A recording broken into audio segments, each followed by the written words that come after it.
வார்த்தை எலியாவை நோக்கி வருகிறது. எலியா அதற்கு கீழ்ப்படிந்து அதன் கடமையாக போய் என்ன பண்ணுகிறான்?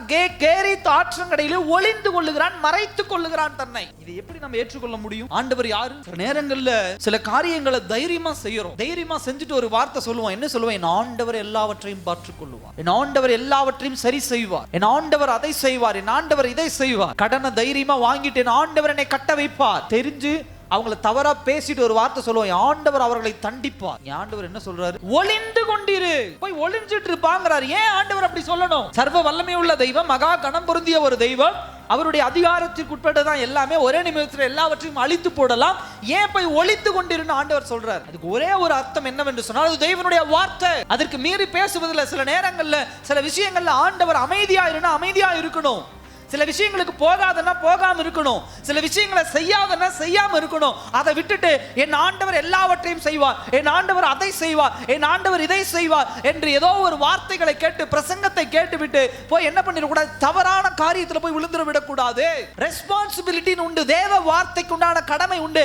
தேவ வார்த்தை இந்த பக்கமும் இருக்கும், அந்த பக்கமும் இருக்கும். அதான் தேவனுடைய வார்த்தை இருபுறமும் கருக்குள்ள பட்டயம். அது சில நேரங்கள்ல ஆண்டவர் பேசுற வார்த்தைக்கு அர்த்தம் நமக்கு இப்ப புரியாது, நாட்கள் கடந்து போகும்போது தான் தெரியும்.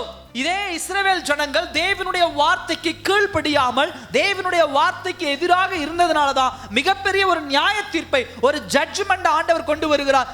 என்ன பண்றாரு? தொடர்ந்து நாட்கள் என்ன பண்ண போறது இல்ல, மழை வர போறது இல்ல, பஞ்சகாலம் ஆக போகிறது, தேசம் வறண்டு போக போகிறது. ராஜா கீழ்ப்படியல, ஆசாரியர்கள் கீழ்ப்படியல, இஸ்ரவேல் ஜனங்கள் கீழ்ப்படியல. யாருமே கீழ்ப்படியாத போது, தேவனுடைய வார்த்தைக்குண்டான கடமைக்கு உட்படாத போது, அங்க இருக்கக்கூடிய ஒரே ஒரு தீர்க்கதரிசி, எலியாங்கிற ஒரு தீர்க்கதரிசி, அவன் தேவனுடைய வார்த்தைக்கு கீழ்ப்படுகிறான். அந்த வார்த்தை எப்படிப்பட்ட வார்த்தையாக இருக்குது? ஒளிந்து கொண்டிரு, go and hide. சில நேரங்கள்ல சில இடங்கள்ல சில காரியங்கள்ல கர்த்தர் இப்படிப்பட்ட வார்த்தையை கொடுப்பார். அமைதியா இருப்பா, அவசரப்படாத, பொறுமையா இரு அப்படின்னு சொல்லும் போதெல்லாம் எத்தனை பேர் நம்ம என்ன கண்ட்ரோல் பண்ணி தேவ சமூகத்திலே அர்ப்பணித்து அந்த வார்த்தைக்கு ரெஸ்பான்சிபிலிட்டி எடுத்து கீழ்ப்படுகிறோம். அப்படி கீழ்ப்படியலனா இழப்பு நமக்கு தான். கர்த்தருடைய காரியத்திற்கு, கர்த்தருடைய சத்தத்திற்கு செவி கொடுக்காமல், தேவ வார்த்தைக்கு காத்திருக்காமல், தேவ வசனத்தை புரிந்து கொள்ளாமல், தேவனுடைய வழிநடத்தலை புரிந்து கொள்ளாமல், உங்க சுய பலனை எடுத்துக்கொண்டு, உங்க சுய தைரியத்தை எடுத்துக்கொண்டு, உங்களுடைய சுயத்தை எடுத்துக்கொண்டு நீங்கள் பயணம் செய்தால் என்ன நடக்கும் என்று சொன்னால், தேவனுடைய நியாய தீர்ப்புக்குள்ளாக பயணம் பண்ணுவேன்.